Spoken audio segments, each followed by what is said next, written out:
ไม่สุนัขเซงค่ะไม่ทรงค่ะเมื่อไหนถึงมาเย้าเนี่ยปีไหนถึงมา2เหง1 ปากไป17นี่เนี่ยค่ะเนาะเมื่อไหนถึงมาเป็นวัน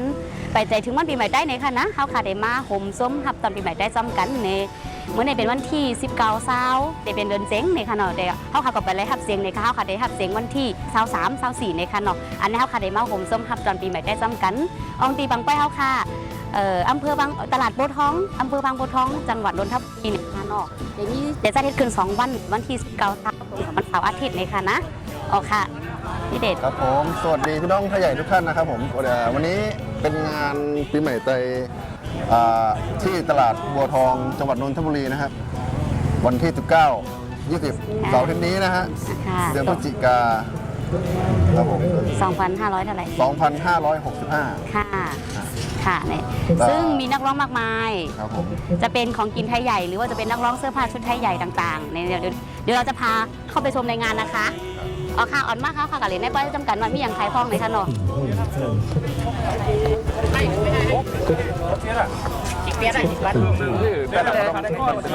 ฉีกเลยเพราะฉีกเอาไว้เอาเพราะฉีกขึ้นตรวจพันขออนุญาตเข้างานหน่อยครับอันนั้นก็ได้อันนั้นเดี๋ยวจะให้ตาเทียนก็ตาเทียนอันนี้ทำของกล้วยแล้วค่ะ อ๋อในเป็นตาอ๋อค่ะตาห้องเฮียนใต้ในค่ะเนาะเป็นตีดูขำเงินตาห้องเฮียนใต้แหละตาลุ่มใต้ในค่ะเนาะในเมืองกอกซึ่งไทยในค่ะเนาะอันนั้นก็แล้วแต่เจตนาพี่น้องเขาในค่ะเนาะเป็นที่เจตนาพี่น้องเขามีน้ำใจเรียกน้ำใจซึ่งคือก็มาดูขำไล่มาใจพี่น้องใต้เท่าไรหนังคือจะเป็นลุ่มใต้เท่าไรแต่ห้องเฮียนใต้เท่าในค่ะนะอ๋อค่ะหวังว่าพี่หนุ่มจากค่ะจากขวางนั่นข้าวนั่นอะไรคนเดียวอันนั้นเดี๋ยวเป็นร้านปีสีนวลเฮาเป็นปีไส้โอเมืองนวลเฮาไหนค่ะเนาะอันนั้นเดี๋ยวร้านปีไส้โอพี่น้องสีนวลเมืองนวลเฮาเขาเนี่ยจะมีของกินไต้กุ้มยมเยอะไหนค่ะเดี๋ยวมีของกินไต้โคไต้กุ้มยมเยอะแหละเดี๋ยวมีแทงตั้งกินข้าวเส้นข้าวซอยไหนค่ะอ๋อเจ้าของร้านกันแล้วล่ะเจ้าของร้านไปไหนแล้วร้านนี้เอาพี่นวลไปไหนแล้วอ๋อนี่ค่ะอ๋อค่ะพี่นั่งสีนวลค่ะนี่ค่ะในร้านพี่นั่งสีนวลเมืองนวลไหนค่ะนะอ๋อค่ะนี่อย่างขายของค่ะพี่อ๋อค่ะมีกุ้งเมี่ยวค่ะนะนี่ข้าวซอยข้าวเส้นข้าวซอยมีซาโซมเดี๋ยวก็มีอันของกินใต้มีกุ้งเมี่ยวค่ะของกินใต้กุ้งเมี่ยวน้ำพริกถั่วเน่าอ๋อค่ะมีกุ้งเมี่ยวข้าวเส้นข้าวซอยเนี่ยมาปั่นแห้งกันมากินจ่อๆในขนมมาหมดมาจ่อซ้ำกันเนี่ยอย่าไปลืมปั่นแห้งกันว่าถนนเมืองนนท์ค่ะน่ะมาให้ก็ตามฝาอย่างไรทางค่ะอ๋อค่ะเนี่ยร้านแต้วค่ะเดี๋ยวพี่ช่างมาตั้งน้ำเลยค่ะเนาะกำเข้าค่ะเดออนกับด้วยร้านขายโคตรได้ปีวินั่งใหม่เพิ่นคำเข้าหน่อยค่ะนะมาค่ะอันนี้ร้านชุดใหญ่อ๋ออันนี้เป็นร้านขายโคตรได้วินั่งใหม่เพิ่นคำเข้าค่ะไหนเนาะเดี๋ยวโคตรได้ก็ได้มีอาทิตย์โคตรได้ก็ได้มีให้เลือกลายมีหลายแซ่ไหนค่ะเนาะมาเลือกลายมาใส่ลายไหนค่ะนะอ๋อค่ะในสังคมเลยใส่โคตรได้มาไหนก็มาเลือกในปังก้อยก็ลายอยู่ในค่ะเนาะอ๋อค่ะเอาที่ดังๆก่อนไม่ซุ้มไอ้การปีกหอมพวกปุ่นพวกหักเลยแป้งเท้าไหนคะเนาะเอาค่ะได้ลูกเป็นเกี้ยงใหม่พุ่งมาเท้าไหนอันนั้นเป็นร้านปุ่นพวกไม่แป้งค่ะมาจากเกี้ยงใหม่อ๋อค่ะมาไกลนะคะในคำห้วยทำรอยลงมาเนี่ยอ๋อค่ะไปสูงในแม่ปลาหยงเข้าค่ะเนาะแม่ปลาหยงเข้าค่ะในคันนะจุ่มนางยิงแต้วค่ะในก็มาซ่อมเลยเมื่อไหร่เด็กเลยขึ้นเปิดป้ายป้าในคันเนาะแม่ปลาหยงเข้าอย่าไปแน่นมืออ๋อค่ะแนะนำของพ่อค่ะพี่ก็หอมของขายในร้านแนะนำของพ่อค่ะล่าสูควรผู้ลองคือใครคู่ของนางยิงเฮาให้เป็นไหนคะอ๋อค่ะอันนี้ก็มาไกลนะคะเนาะคำหุยคำลอยเสมาเนี่ยค่ะเนาะตอนดาเดมาโมนมาเปียวย่องก็ให้พี่น้องก็เขาตีมตูหอมหางลีพังงามเนี่ยค่ะเนาะติดไรหางลีหางเล่าหลงออกไว้มือเส้นไหนนั่นขนาดเนาะมาเยาก็อย่าลืมแวะมาปั่นแห้งของค่ะยินดีเลยค่ะพี่เครื่องหอมหน่อยซุ้งค่ะไอซุ้งค่ะในก็จะเป็นร้านของกินใกล้แทงไหนค่ะนะของพี่น้องนำตัวเขาไหนค่ะเนาะพี่น้องนำตัวดังปนของไหนค่ะนะอ๋อค่ะเนี่ยเจ้าของร้านก็ได้เป็นปีนั่งหน่อยเอาอะไรปีนั่งหมวยเท่าไหนค่ะเนาะได้มีของกินอีสังกองอันเดเหมือนเปิ้ลเลยค่ะนะมาด้วยค่ะนะมาได้ของกินซ้ำกันมาได้ของกินซ้ำกันตีเต็มเหมือนเปิ้ลอ๋อค่ะเมื่อไหร่มีตั้งกินน้ำว่างค่ะพี่หน่อยข้าวซอยเนื้อหมูเค้นเนื้อหมูข้าวซอยเค้นเนื้อลานแล้วก็เนื้อลานแหแล้วก็เนื้อกอนแหแล้วก็มีเพชรทุกโจกประกอบไทยได้ว่าเกี๊ยวทอด กี๊ยวทอดเลยค่ะนะ เอาค่ะน้ำชาเย็นกาแฟเย็นน้ำเย็นเคี่ยวซ่านแหละ อ๋อค่ะ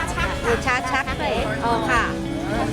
อ๋อค่ะมีหลายอันหลายเมี่ยวค่ะ มีหลายเดียวค่ะ อันนี้ก็เป็นซุ่มอันนี้ก็ได้เป็นซุ่มพี่น้องใต้เขาตั้งมดในค่ะนะแต่เป็นสั่งมาใครนางซุ่มไรปันแห้งซุ่มไรในก็ไรมดในค่ะเมื่อกี้เขาคำมาในเป็นร้านเขาพี่น้องเมืองกึ่งเนี่ยไหนเนาะ อ๋อนี่ อันนี้เป็นร้านเขาพี่น้องเมืองกึ่ง ไม่ซุป อ๋อค่ะไม่ซุ้มค่ะแน่นแต่เป็นร้านพี่น้องเมืองกึ่งในค่ะเนาะพี่อ้อยค่ะไม่ซุ้มค่ะพี่มาต้องในอินค่ะ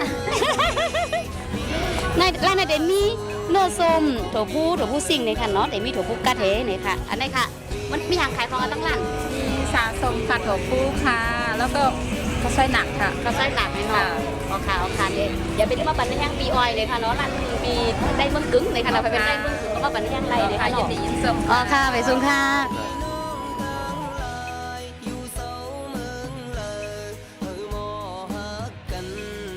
อันนี้ร้านนี้ไม่ซุ้มค่ะพี่เนี่ยร้านในเดให้พี่เดี๋ยวแนะนำหน่อยค่ะเนาะแนะนำเป็นภาษาไทยพองเลยนะ สวัสดีครับผมวันนี้เดี๋ยวจะมาแนะนำร้านพี่คำตั้งหน่อยนะฮะที่อยู่จังหวัดนนทบุรีนะฮะสวัสดีครับพี่วันนี้มีขายอะไรบ้างครับอันไหน ซอยเห็ดปูน้ำส้มน้ำเปล่าน้ำแดงน้ำเขียวค่ะ ตัวฟูทอด ค่ะ มีอย่างอื่นได้ไหมคะ ไม่มีค่ะ อันไหนผมกินทานได้หมดเลยใช่ไหม ได้หมดเลย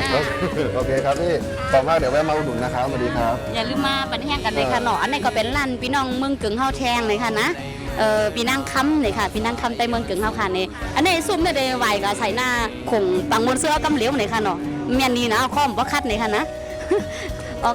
ในซุ้มค่าเนี่ยนี่ก็ได้เป็นร้านพี่น้องใต้เฮาแทงในร้าน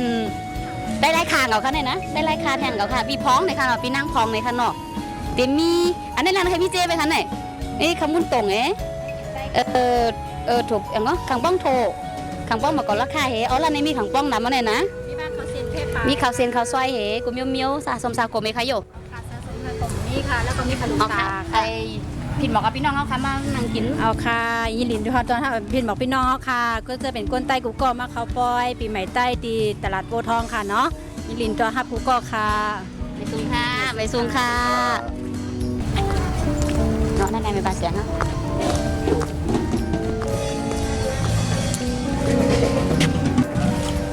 เอาค่ะสวัสดีค่ะพี่ไม่ซุงค่าในร้านในเด็ดบ่ฮู้จักคันนั้นนะ อันนี้เป็นร้านแม่ปลาแสงเฮาในค่ะเนาะแม่ปลาแสงไต้เบิ่งกึ่งแห่งกับค่ะเนี่ยนะอ๋อค่ะมันได้มีขายบ้างค่ะแม่ปลาแสง วันนี้มีเนื้อสดถั่วผู้อุ่นก็ถั่วผู้โคเอ๊ะเกี่ยวมีกุ้งเมี่ยงค่ะข้าวเส้นข้าวซอยมีหมดทุกอย่าง อ๋อค่ะมีกุ้งเบี้ยวเลยค่ะเนาะอันนี้ก็เป็นร้านแม่ปลาแสงเฮาไต้เมืองกึ่งแห่งหลังเก่าในค่ะเนาะสั่งมาซุ่มซึบ เจ็ด ซุ่ม17เนี่ยซุ่มหมาย17เนี่ยค่ะนะเอาค่ะมาอย่ามาลืมมานั่งปันแห้งกันเลยค่ะเนาะมานั่งปันแห้งกันกินข้าวแซ่บหวานๆไปส่งค่ะ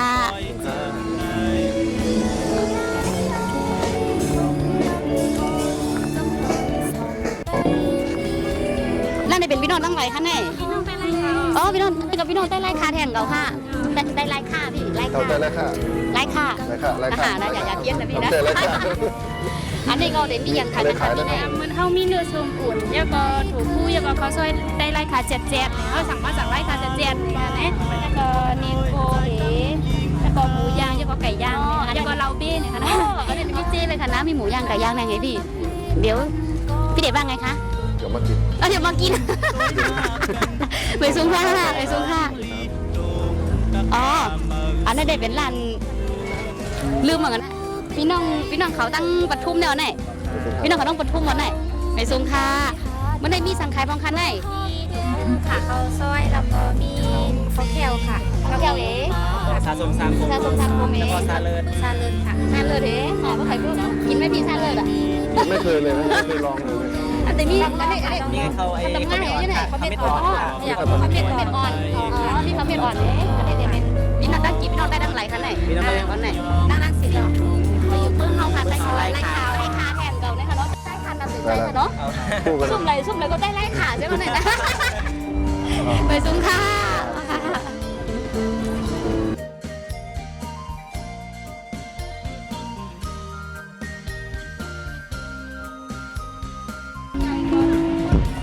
ไม่ซุ้มค่ะอันนี้เป็นพี่น้องได้ตั้งไหลคันไหน นี่พี่น้องตั้งไหลค่ะเบิ้งยางค่ะน้องอันนี้พี่น้องยางตั้งไหลค่ะนั่นยางไหนเป็นมือเคยมือยางค่ะอ๋อค่ะได้เป็น เอานี่หมาล่าไป อันนี้พาร่า หมาล่าอ๋อ เป็นยางพาร่าเลยค่ะน้องยางพาร่านิดเดียวค่ะอ๋อค่ะไอ้ก็อ๋ออันนี้เป็นเซรั่มเดียวกันนะคะนี่เนาะนี่เป็นแบงค์ร้านเบิ้งนอกกับร้านคุณอ๋อค่ะให้พี่น้องเบิ้งยางค่ะไหนอ๋อค่ะหมายสูงค่ะให้ขายลีค่ะนะอ๋อค่ะ แวะมาร้านนี้อีก1 ร้านนะครับ ไม่ซุ้มค่ะ อันนี้เป็นร้านพี่น้องนั่งไหลคะไหน เป็นบ้านหมูเส้นน้ำ คำเส้นน้ำค่ำไหนคะน้องเนี่ยเนาะแล้วก็พี่น้องคำเส้นน้ำค่ำเนี่ยด้านในมีแขงพองค่ะพี่ จะมีข้าวซอยไต้เขาค่ะเนาะจะมีข้าวซอยไต้เขาแล้วก็จะมีข้าวแก้วแล้วก็มีถั่วพูค่ะมีข้าวแก้วถั่วพูแล้วก็มีอัดตกมีอัดกินหลายเมี่ยวค่ะ อ๋ออันย่างอันหันก็มี ค่ะอันย่างอันนั้นก็มีค่ะ อันนั้นเดี๋ยวซักไข่ไก่เวทีเอากำเดี๋ยวไปค่ะไหนนะ จากเวที ไป มา เอา ปัน ค่ะ แห้ เจ้าง ค่ะขอให้ขายดีขนาดพี่นะไม่ซุ้มค่ะไม่ซุ้มค่ะ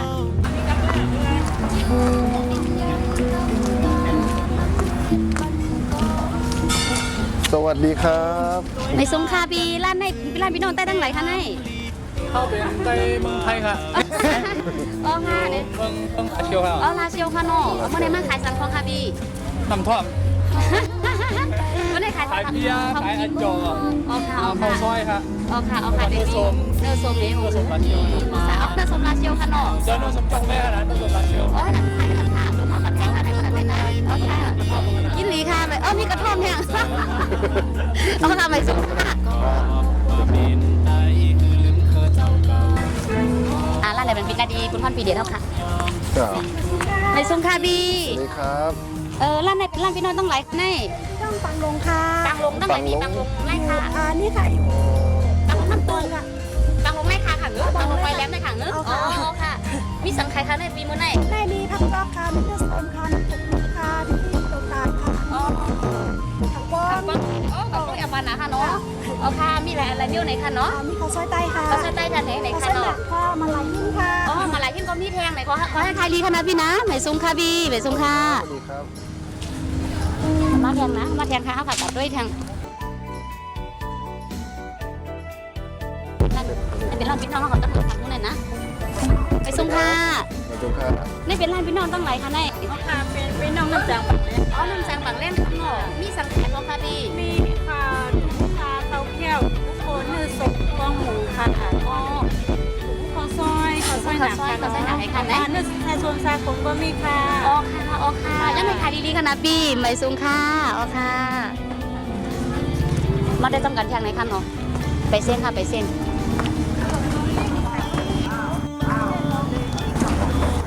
หมาล่าไหมเนี่ยร้านนี้ ร้านนี้เลยวันนี้ค่ะร้านนี้ให้พี่เด็ดแนะนำนะคะขับในติ๊กต็อก ขอบคุณครับอันนี้ไม่ถูกครับอันนี้ ร้องเพลงใช่ไหม ไม่กล้าร้องคนมาจะได้ถูกใจไม่กล้าร้องอันนี้ร้าน ร้านเป็นพี่น้องใต้ด้านไหนคะพี่ เมืองกึ่งค่ะร้านอยู่ลีกินวันนะคะนะมีซาส้มซาโคมแล้วก็มีเนื้อส้มก็เป็นเนื้อส้มต้นตำรับเมืองกึ่ง อ๋อค่ะ มีข้าวซอยหนักแล้วก็มีข้าวมุนวีโฮยค่ะนะ อ๋อค่ะ มีพาลูตายอยู่ลีกินหวาน ร้านไหนคะน้องอ๋อค่ะอ๋อค่ะ มีข้าวเส้นข้าวซอยมีหลายอย่างค่ะ มีหมูซา มีแบบ ปะ ที่พี่เด็ดกินเป็นไหมคะ เดี๋ยวต้องมาชิมนะคะ อันนี้อะไรนะหมาล่า หม่าล่า เนี่ยหมาล่าน่าจะกินได้เรา เดี๋ยวสักพักมานะคะ ได้ ต ค อ รั น บ นี้ยังกำลังจัดมานะคะ เดี๋ยวแอบมาฝากท้องไว้ที่นี่แล้วกันขอบคุณมากเลย ค่ะ ขอให้ ค่ะ ขาย สม ดี บูร นะ ณ์ ครับ ไปเขาอันนี้เป็นพี่น้องอาหารเนื้อไหนนะเนาะอ๋อมาค่ะอ๋ออันร้านในทุกทางทำไปละ สุดต้องจ่ายเงินนั่นน่ะต้องซื้อบัตรเข้ามา อันเนาะอันในคนน้ำมุกสุนทางใส่มาแล้วค่ะเด็ดมาชิมเก็บการโตเนี่ยค่ะเนาะเอาค่ะเนี่ยเป็นอันนี้ได้เป็นปีไส้โอในค่ะเนาะไส้โอโหตามุกสุนทางใส่ใหม่เท่าอันที่ก่อนจังเฮ็ดตังไฟปีใหม่ใต้มาในค่ะเนาะ ต่อไป ไม่ซุ้มค่าแค่แล้วพี่ มาสงค่ะ เหมือนไอ้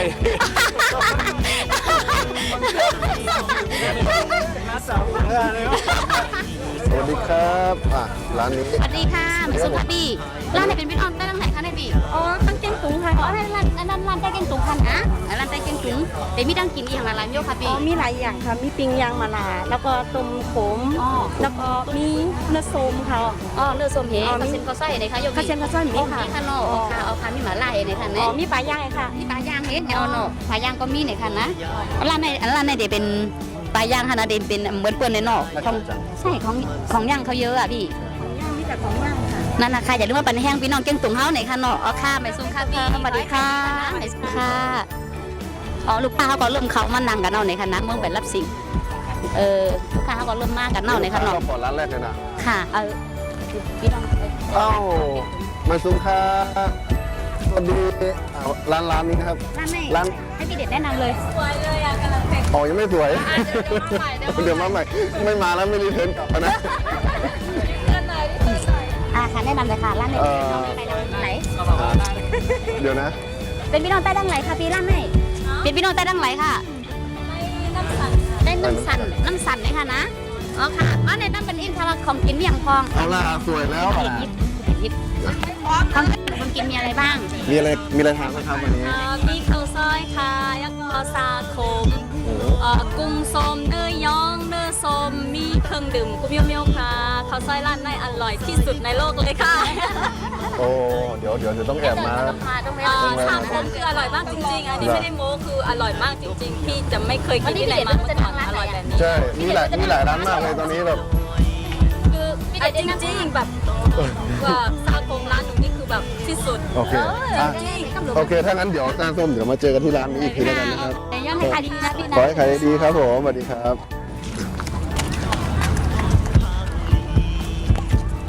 ไอ้สงขลาเนี่ยนี่ก็เป็นแท่งร้านหนึ่งเลยค่ะเนาะเป็นซุ่มซาวแปดเท่าไหนค่ะนะแต่มีของกินอีสิงคองในค่ะเนาะ มีกุ้งมีเนื้อส้มแล้วก็มีไก่ ไก่อุ๊บ ครับแล้วก็ลาบเป็ดจ้อมอ ร้านเป็ดเทปเป็นร้านพี่น้องเมืองนนท์เท่าไหนค่ะเนาะ เอาพี่น้องมึงก็เนาะ ค่ะอันนี้เด็เป็นร้านพี่น้องเมืองนนท์ทำก็จำก็ไก่เนี่ยเนาะอันนี้กันเนี่ยค่ะนะ ถามมา แล้ว ปัน นู่ แห้ น ง ก็ นะ ได้มีอันผู้มาอันแต่เปิ้งมากก็ได้มี มีกุ้งอ่ะ เขาเนี่ยค่ะเนาะคือส้มเนี่ยอันนี้ค่ะ เอาเนื้อส้มอ่ะ แล้วส้มพี่น้องเมืองนนท์เนาะเนี่ยเนาะ อันนี้ของเป็นมะผักได้แต่สมมติมาจากไหนพวกนั้นน่ะมาจากพุ่งก้นก่อนนะ เอาค่ะ เราก็ฝากไว้นะ แล้วค่ะเอาค่ะเนี่ยทำเขากับได้ทางดังซุ่มเลยค่ะเนี่ยเอาค่ะไปซุ่มค่ะให้ใครดีกันน่ะ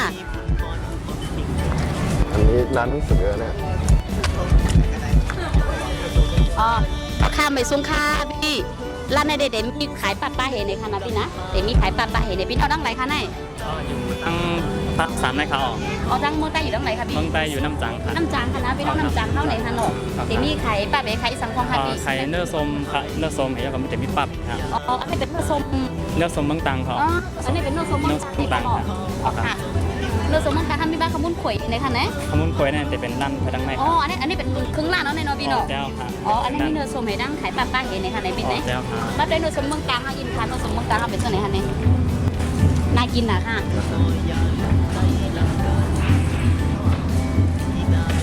เอาค่ะไม่ซุ้มค่ะให้ขายดีค่ะนะให้ขายดีให้ สวัสดีครับ ให้ขึ้นใหญ่ไม่ซุ้ม ไม่ซุ้มค่ะไม่ซุ้มค่ะพี่ร้านไหนเป็นร้านน้องทั้งหลายคะไหนพี่น้องแต่ทั้งหลายค่ะมึงจีดเอาเนาะอันนี้ขนมง่ายแน่นอนพี่น้องเอาในตำมือในตำมือค่ะนะอันนี้ตำมือเองพี่ไม่ได้ตำเครื่องน่าจะอร่อยกว่าตำเครื่องอ่ะพี่ต้องมาชิมดูนะคะ มาชิมนะครับผม ไปซุ้มกันนะพี่นาให้ขายดีค่ะนะพี่นะ ค่ะ ยิ่งบางวันไปค่ะ สวัสดีครับ ไปซุ้มค่ะไปซุ้มค่ะพี่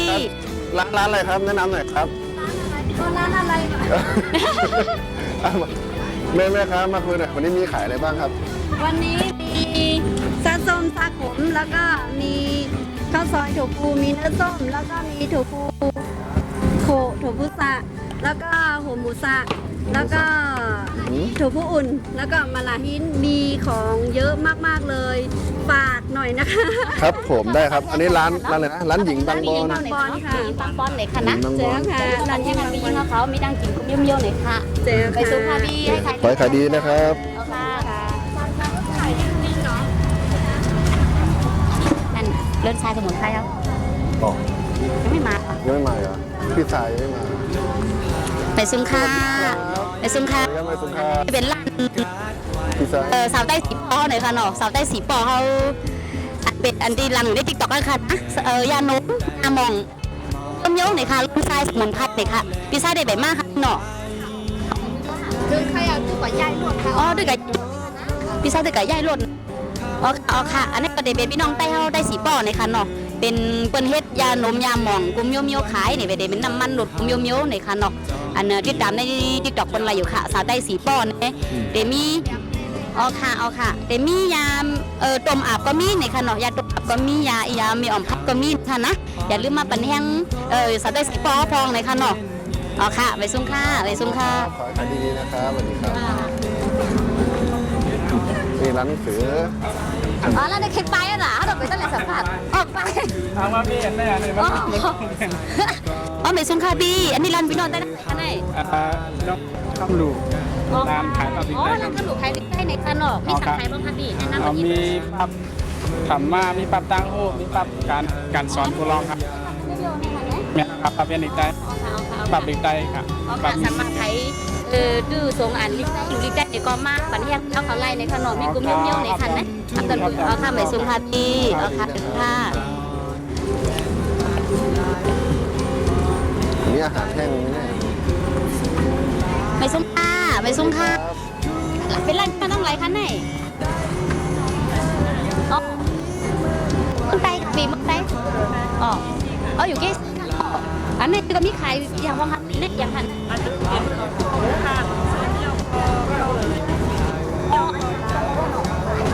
อ๋อเดมี่รักผมทำไหม น้ำพริก อะไรนิ้วค่ะ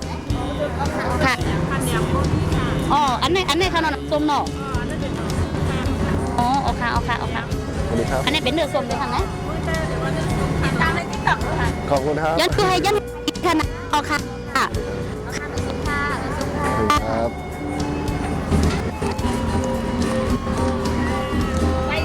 ไม่ซุ้มค่ะ สวัสดีครับไม่ซุ้มครับ นั่นพี่นอนตั้งไรคะไหนมาขายโคตรพี่น้องเกี้ยงใหม่พี่น้องมากใหม่มากค่ะนี่นะอ๋อค่ะขายโคตรแทงร้านหนึ่งเป็นร้านใหญ่นะคะนะลูกเกี้ยงใหม่มากปีหนอข้ามเกี้ยงใหม่ในค่ะเนาะมาขายโคตรในลูกเกี้ยงใหม่เพิ่นมาขายโคตรถึงกรุงเทพเลยค่ะนะโคตรก็ได้มีหลายอันหลายเมียวกุมเมียวในสำหรับพี่น้องเขาทำไรนุ่งโคตรมาเนี่ยก็มาปั่นแห้งร้านเปี๊ยวเขาก็รักในค่ะในบักไว้ในค่ะยินดีครับดอนค่ะนะค่ะไปสุภาพพี่ให้ไรใครรีค่ะนะพี่นะค่ะ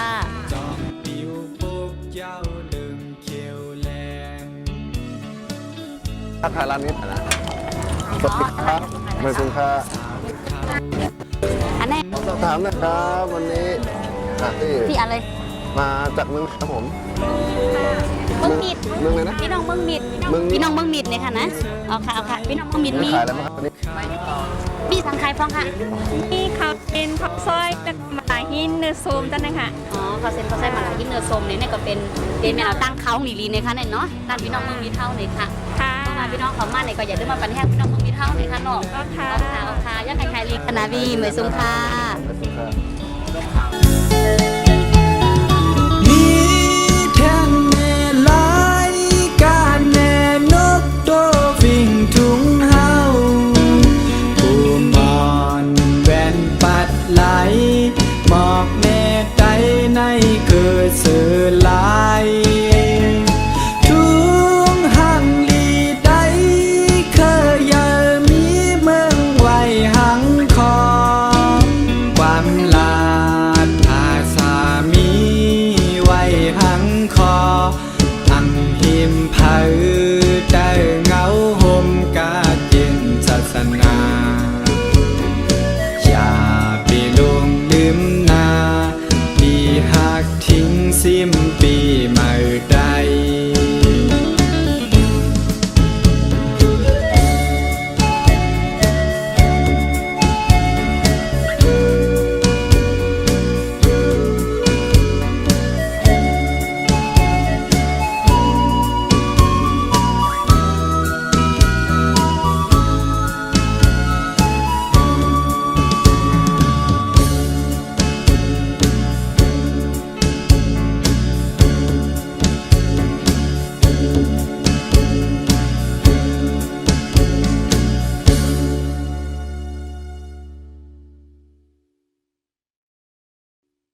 ซ้ำเดมีแทงตั้งกาหนวกแหล่ตั้งกาโตเนี่ยให้ผู้ใหญ่ก็ร้องคาเพราะอะไร ด้วยดังการโอกาสตัวเฮาค่ะมีซึ่งหนังหือยินเยพิงทุงเฮาค่ะมีซึ่งหนังหือนั่นในให้ผู้ใหญ่ก้นหลวงเฮาค่ะภายไทยบรรป้อไรหันว่าพิงทุงใต้เฮานั้นเป็นซึ่งหือในโคนลงใต้เฮานั้นเป็นซึ่งหือในเฮาค่ะได้มีคำหมาย110กว่าในแท้งนี่ค่ะเนาะอ๋อค่ะในพี่เด็ดคะผู้ใหญ่ฝ่ายไทยมีใครบ้างคะพี่เด็ดวันนี้นะครับมีคุณบอสชัยนรินทร์นะครับอุดมจิรสิทธิ์แล้วก็คุณมอสทอฝันดาวพันแสงเจ้าของช่องนะครับแชมป์ชาแนลช่อง 71 114 156แล้วก็คุณเพ็ญนภามุกดามาศนะครับแล้วก็นักร้องลูกทุ่งชื่อดังนะครับน้องนาย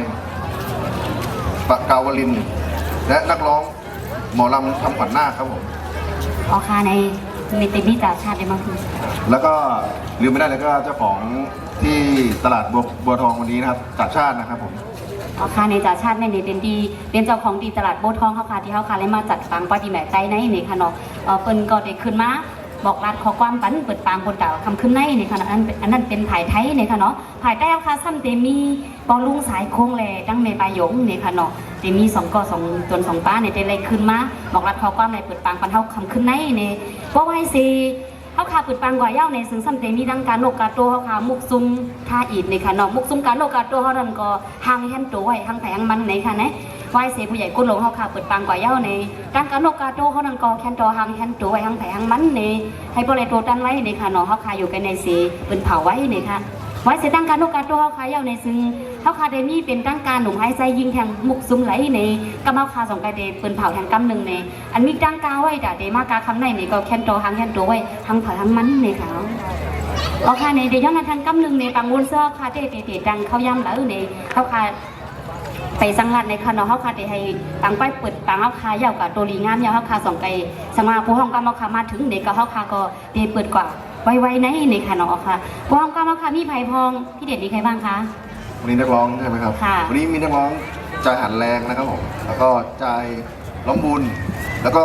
นักร้องสตริงวัยรุ่นเลยนะครับใจเหลือนใสนะฮะแล้วก็สุดหล่อนะคะแล้วก็วงจึงเร็วใช่ไหมวงเฮาค่ะวงเฮาแบรนด์ขอโทษนะซุ้มใจถึงวงเฮาเนี่ยค่ะเนาะ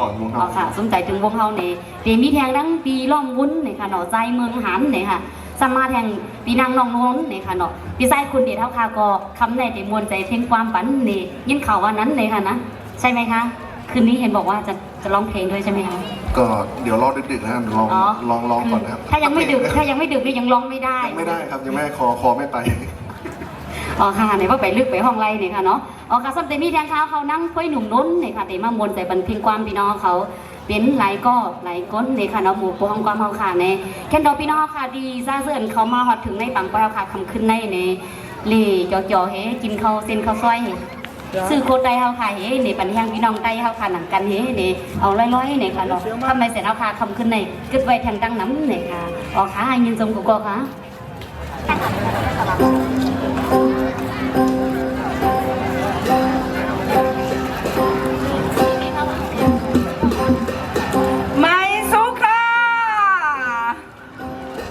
ยันเสียงตุ้มมือบันเลยค่ะเนาะยันเสียงตุ้มมือบันลังๆเลยตุ้มมือนะครับผมค่ะสวัสดีค่ะได้เป็นพี่น้องไทยเขาเนี่ยมาเปิดปังปอยเขาเนี่ยวันนี้ได้ภาษาไทยใหญ่1 คำไมสุก้านะคะแปลว่าสวัสดีค่ะนะคะก็สวัสดีนะคะพ่อแม่พี่น้องชาวไทยใหญ่ทุกท่านเลยนะคะวันนี้รู้สึกเป็นเกียรติมากนะคะที่ได้มีโอกาสมาร่วมงานนะคะเลี้ยงสังสรรค์สวัสดีปีใหม่ของชาวไทยใหญ่ทุกๆคนนะคะวันนี้ค่ะทางเจ้าของตลาดนะคะพี่ชาติของเรานะคะก็ได้ดูแลพวกเราทีมงานนะคะเป็นอย่างดีค่ะจากสถานีโทรทัศน์ผ่านดาวเทียมช่องแซ่บชาแนลนะคะบ้านใครมีจาน PSI จานดำนะคะก็เปิดชมได้ที่ช่อง 71 114 หรือว่า 156 ค่ะเราออกอากาศ3 ช่องพร้อมกันขออนุญาตถอดแมสกันแล้วกันนะคะคุณลำบากนะคะมีจานดำ PSI ชมได้ค่ะ 71 114 แล้วก็ 156 นะคะช่องเราก็จะมีรายการหลากหลายรูปแบบรายการแล้วก็รวมไปถึงศิลปินชื่อดังหลายๆท่านที่อยู่ในสังกัดของเราหนึ่งในนั้นก็จะมีพี่น้อยเพ็ญนภามุกดามาศนะคะเจ้าของผลงานเพลงดังหลายเพลงรวมไปถึงน้องนายประภาวรินทร์ด้วยนะคะยังไงก็แล้วแต่ค่ะงานวันนี้นะคะจะเกิดขึ้นไม่ได้เลยหากขาดพ่อแม่พี่น้องทุกท่านค่ะ นะคะที่มีความรักความสามัคคีนะคะที่จะเดินทางมาร่วมงานกันในวันนี้ก็ขอให้ทุกท่านนะคะมีแต่ความสุขค่ะร้านค้าร้านขายก็ขอให้ขายดิบขายดีก็แล้วกันนะคะใครที่มาร่วมงานในวันนี้นะคะก่อนจะขึ้นวันปีใหม่นะคะ 2566 ซึ่งเหลือเวลาอีกไม่นานแล้วนะคะก็ขออำนวยอวยพรชัยให้พ่อแม่พี่น้องชาวไทยใหญ่ทุกๆคนมีสุขภาพแข็งแรงนะคะร่ำรวยเงินทองหน้าที่การงานนะคะประสบความสำเร็จนะคะในทุกสิ่งในทุกอย่างค่ะนะคะและขออวยพรให้เจ้าของตลาดของเรารวมไปถึงทีมผู้บริหารตลาดแห่งนี้นะคะจงเป็นตลาดที่ได้รับความนิยมสูงสุดมีพ่อค้าแม่ขายมาจัดจำหน่ายสินค้ากันเต็มพื้นที่และมีผู้บริโภคประชาชนนะคะทั้งย่านนี้และทุกๆย่านนะคะมารวมตัวกันที่นี่นะคะและอยากจะบอกว่าตลาดนี้นะคะเป็นตลาดนะคะที่คอยต้อนรับพ่อแม่พี่น้องทั่วโลกทั่วประเทศเลยก็ว่าได้ไม่ว่าคุณจะอยู่จังหวัดไหนพื้นที่ไหนสามารถมาหาซื้อสินค้าราคาถูกมีทั้งอาหารการกินมีทั้งเสื้อผ้านะคะเรียกได้ว่าสินค้าอุปโภคบริโภคครบครันตรงนี้เดินทางไปมาสะดวกสบายมากนะคะสำหรับตลาดบัวทองแห่งนี้ก็ขอฝากพ่อแม่พี่น้องทุกท่านเอาไว้ด้วยนะคะท้ายนี้นะคะมีใครจะกล่าวอะไรเพิ่มเติมจากทอฝันอีกไหมคะพี่ชาติเจ้าของตลาดนะคะผู้ดูแลค่ะนะคะก็เอาเป็นว่าทอฝันขออนุญาตเป็นตัวแทนนะคะของทีมผู้บริหารตลาดที่นี่นะคะขออนุญาตอวยพรวันปีใหม่นะคะให้กับพ่อแม่พี่น้องทุกท่านขอให้มีสุขภาพแข็งแรงและเดี๋ยวอีกครู่เดียวค่ะเราจะได้พบกับความสนุกสนานบนเวทีนะคะส่วนทอฝันนะคะก็จะนั่งอยู่ที่นี่แหละค่ะนะคะอยู่เป็นกำลังใจให้พ่อแม่พี่น้องทุกท่านค่ะกราบขอบพระคุณเป็นอย่างสูงนะคะไงฝากช่องแซบชาแนลไว้ด้วยนะคะสวัสดีค่ะขอบคุณค่ะขอเสียงตบมือให้กับคุณทอฝันดาวพันแสงด้วยนะครับขอบคุณมากนะครับผม ขอบคุณค่ะในยินย้อนเซ็นเตอร์บันลังๆในแนวขนมอันนี้เป็นเจ้าของการในค่ะเนาะคือมากเปิดปางไว้ปันเฮาในค่ะเอาทางยินจมขอบใส่ถึงในค่ะ10 เซนในเฮาค่ะในพิดบอกเอาปอลุ่งสายโค้งในค่ะพิดบอกเอาปอลุ่งสายโค้งเอาค่ะกระมองแล้วปันคอกว้างอีกนึงในค่ะเนาะมาแล้วเขากว้างปันเปิดไว้ปีใหม่แล้วค่ะคำคืนนั้นในค่ะ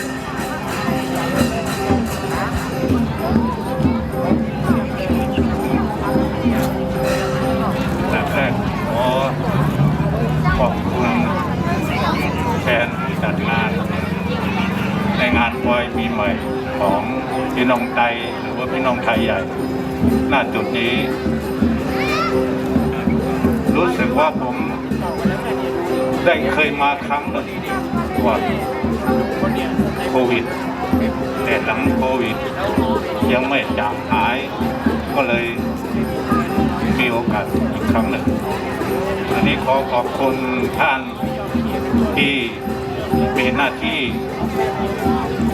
ปกปักรักษาหรือว่าเจ้าของตลาดโพธิ์ทองตรงจุดนี้ให้โอกาสพี่น้องชาวไทยใหญ่ที่ได้มาพึ่งพาอาศัยอยู่ในประเทศไทยหรือว่ามาทำมาหากินอยู่ในประเทศไทยเพราะฉะนั้นจุดแห่งนี้ก็เสมือนหนึ่งว่าวันนี้เหมือนกับเราได้อยู่ในรัชฉานมาจัดงานปีใหม่พร้อมเพรียงกันตอนนี้ยังไม่ถึงวันที่เรากำหนดว่าเป็นวันขึ้นปีใหม่นะฮะวันขึ้นปีใหม่ของไทยหรือไทยใหญ่นี้มันจะเป็นเดือนอ้ายขึ้น1 ค่ำเดือนอ้ายขึ้น1 ค่ำก่อนที่จะเป็นปีใหม่หรือว่าจะถึงวันนั้นก็จะเป็นวันที่24เดือนนี้นะครับเดือนนี้วันที่24ถึงจะเป็นวันปีใหม่ของพี่น้องชาวไทยใหญ่เพราะฉะนั้นตลาดบางบัวทองในจุดนี้ที่เราจัดงานวันขึ้นปีใหม่ของพี่น้องชาวไทยใหญ่ก็คืออาจจะเป็นแห่งแรกของปีนี้นะครับแล้วก็อีกหลายที่หลายแห่งก็มีจะเป็นวันที่23 24 25 26หลายที่หลายแห่ง เพราะว่าคนพี่น้องไทยใหญ่ที่มาใช้แรงงานหรือว่าอยู่กระจัดกระจายกันจะมารวมศูนย์ที่เดียวกันนี่คงเป็นไปได้ยากเหมือนกันเพราะฉะนั้นวันนี้เป็นวันแรกหรือว่าเป็นแห่งแรกของในกรุงเทพหรือว่าปริมณฑลของพี่น้องชาวไทยใหญ่ที่ได้มาเข้าชมงานวันขึ้นปีใหม่ของพี่น้องไทยขอขอบคุณท่านที่เจ้าหน้าที่ที่ให้โอกาสพี่น้องชาวไทยใหญ่ขอแสดงความยินดีด้วยนะครับแล้วก็ขอพูดในเสียงฟิล์มหน่อยนะครับ เพราะว่าวันไหนเป็นวันขึ้นปีใหม่เฮาคาพี่น้องไทยขนาดเฮาคาที่เปิดขับจองจุ่มเซอร์วันขึ้นปีใหม่เฮาคาพี่น้องไทยนั่นแหละยังไปถึงก็วันที่24กันนะตรงนี้ถึงวันขึ้นปีใหม่เจ้าก็มันเป็นเหลือนเสียงมา1 วันขนาดตรงที่เป็นวันขึ้นปีใหม่เฮาคาต่อเร็วก็เป็นเหง2เหง1 ปาก17นี่ค่ะมีใจเอากันออกเมื่อกี้ลืมไปนิดเดียวว่าศักราชของพี่น้องชาวไทยใหญ่นี้ปีนี้ 2117 นะครับก็เพราะฉะนั้นในวันเมื่อไหร่ต่อป่าแทงดังนาเศร้า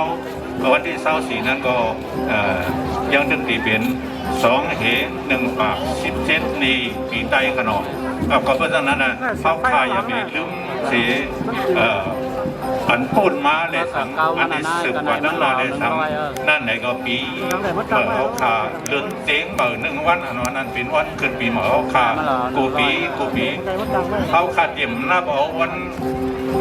อังกฤษอำนาจเอาปีอังกฤษอำนาจเราปีวันไทยเอาขาเนาะมังเดือนมังปีนี่ก็เป็นธันวาก็ได้พฤศจิกาก็ได้ซะก่อนจะได้กันนะเอาก็มันได้มันตายตัวเอาที่อันตายตัวได้เป็นวันที่ว่าเล่นเสียงมือ1 คำนั่นเป็นวันขึ้นปีหมอเอาขาก็บอกจะในวันเมื่อไหร่ก็เยอะนอพี่น้องปีลูกหลานกุกคนเข้ามาเนื้อปอยเขาคณะสิแล้วเขาเกี่ยวมนกัน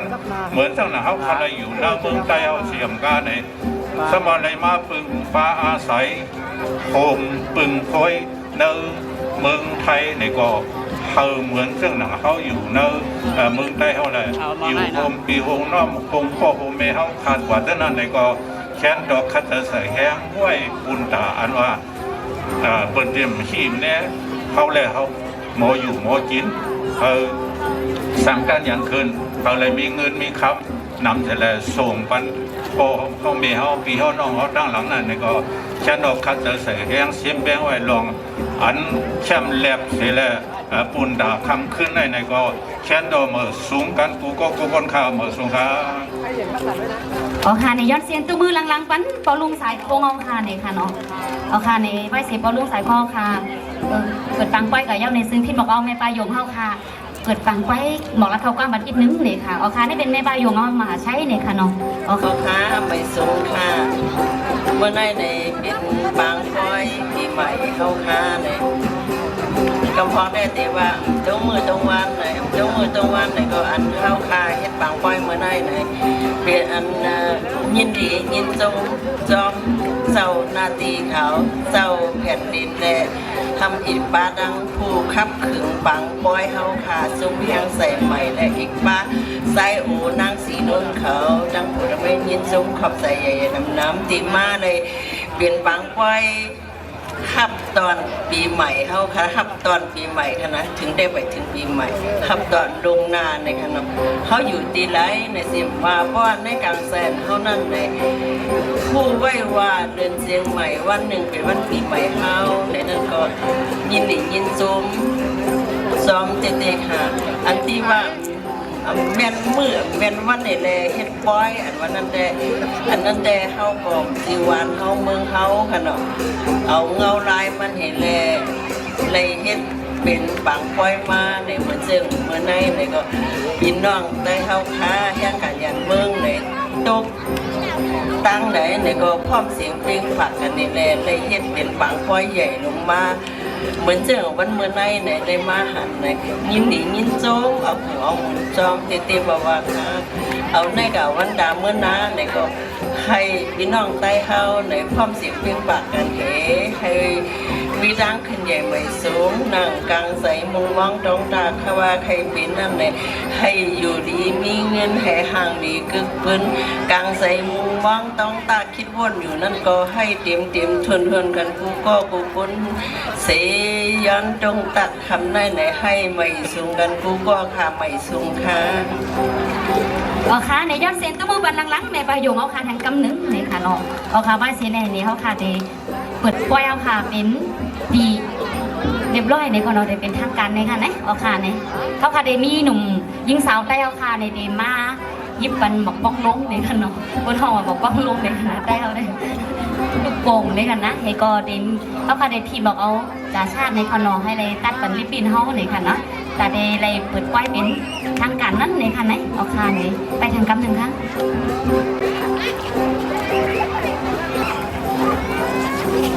ที่บอกเอานุ่งโคหังลีนั่นในกับซุกซ้อมกันให้โคหังลีด้วยลงไว้ในขนมยิงสาวอันเท่าอันหังลีนั่นในค่ะนะเอาค่ะใน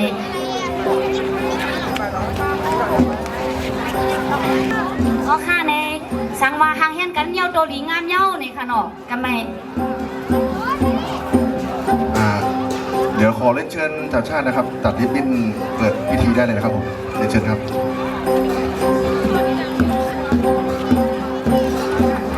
อ๋อค่ะยอดเซ็นตัวมือบันลังๆในค่ะเนาะยอดเซ็นตัวมือบันลังจ่าชาติเขาค่ะเจ้าของกัดบ้างโบทองกัดโบทองในนี้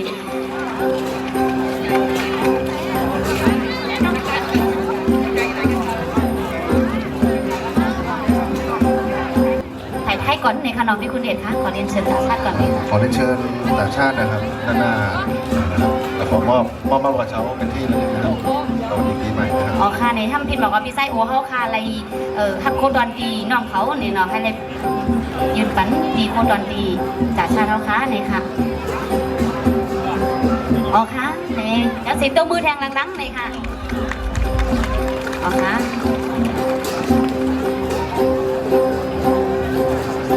แล้วก็เรียนเชิญคุณทอฝันดาวบ้านแสงนะครับเชิญหน้าเวทีนะครับม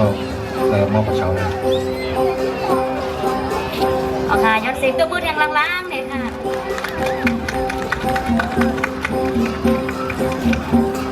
ก็ขอเรียนเชิญคุณเพ็ญนภามุกดาบ้านนะครับด้านหน้าเวทีครับขอบคุณครับอ๋อค่ะยินสูงค่ะยอดเสียงตัวมือลังๆค่ะแล้วก็ขอเรียนเชิญน้องนายนะครับน้องนายด้านหน้านะครับไปไหน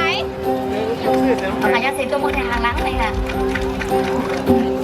วายเสียเยากับเยาในซึ่งก็ไม่ซ้ำเจริญพินบอกเอาก็ลุงสายโค้งเอาค่ะเนี่ยค่ะน้องก็ลุงสายโค้งค่ะขึ้นมาหักคนรอนตีปีไซโอเฮาเนี่ยค่ะเอาค่ะพินบอกเอาปีก็ลุงสายโค้งเอาค่ะเอาค่ะยาเสียตัวมือลังๆเลยค่ะแต่บางร้านคนสูงมาหลักนิดเอาค่ะวายเสียก็ลุงสายโค้งเยากับเยาในซึ่งพินบอกเอาไม่ปลายโยงเข้าค่ะเนี่ยค่ะขึ้นมาหักเอาคนรอนดีปีไซโอเฮาเนี่ยค่ะน้องเอาค่ะยาเสียตัวมือลังๆแทงเลยค่ะอ๋อค่ะในนี้ไหว้สิเขาค่ะเปิดปังกับเย้าลีเจ้าตัวลีงั้มในผู้ใหญ่กู้หลงเขาค่ะก็เจ้าตัวลีงั้มในพี่ไส้อ้วค่ะแล้วค่ะใครอ๋อค่ะพี่ไส้อ้วสมมอลานเลยค่ะนะให้มาย้อนขอบใจถึงพี่น้องมาด้วยว่าเขากูก็เลยค่ะเนาะตัวแทนในข้าวเขาก็ได้อยู่กันในนั่งคุยหนุ่มนุ่นได้อยู่กันในเซยินซุ้มเก่าว่ายินซุ้มขอบใจถึงผู้ใหญ่กุลงเอาค่ะอันเป็นบอลลูนสายคงเกาหลีในปลาอยู่เกาหลีในจ่าชาติเกาหลีในค่ะเนาะคุณทอขวัญแล้วก็คุณเป็นภานะครับผมนี่นะขอขอบคุณทุกคนทุกท่านนะคะคนใจในค่ะเนาะเอาค่ะยินซุ้มขอบใจถึงบอลลูนสายคงเอาค่ะในปลาอยู่เอาค่ะเด้ๆในผู้ใหญ่กุลงไผ่นะคะกูก็ในยันเซ็นต้องมือแทนกำนึงเลยค่ะยินซุ้มค่ะเนี่ยไม่เสียยาวกับยาวในเดมีแทง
ไกลเลยหักเมืองไกลให้มามีขึ้นอย่าให้ไหลตัวพานวันไหนเป็นวันยิ่งใหญ่ซึ่งถึงเอาจากไปให้มาสูงขึ้นใหญ่โยเสือใจพี่น้องไกลอย่าไว้เจอเห็นให้ไกลหายลายเออไกลพี่น้องเขาจากไปเกิดเหตุให้สิ่งจึงได้เป็นไปเกิดเหตุให้สิ่งจึงได้เป็นไปสิกา ใช่ครับ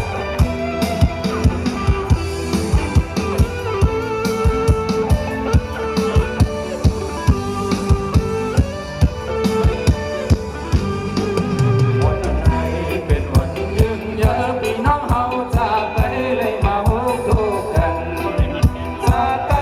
เลยหักเมืองไกลเอามามีขึ้นเยอะอย่าไหลตกพานวันไหนเป็นวันยืนเยอะซึ่งถึงเฮาจากไปให้มาสูงขึ้นใหญ่ยอดเสือใจพี่น้องไทย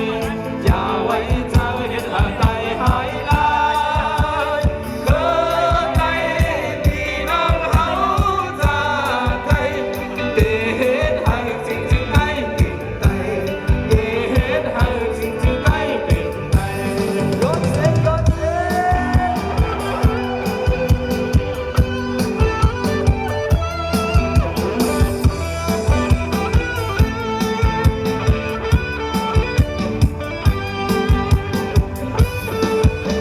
อยู่ดีกินบอลเทียบกันขึ้นใจมันสุขกูก็เสียครับมาเทศสั่งในกองอะไรออกให้มันเทศการสั่งในกองขึ้นอย่างมือสูงเสียครับในย้อนสู้ส่งถึงพี่น้องเขากูก็นะ เอาค่ะในยินซุมขอบใจถึงหนุ่มไฮไซเฮียวค่ะที่ขึ้นมามวนใส่เพลงความเกิดปังซ้อมกันนี่ค่ะเนาะ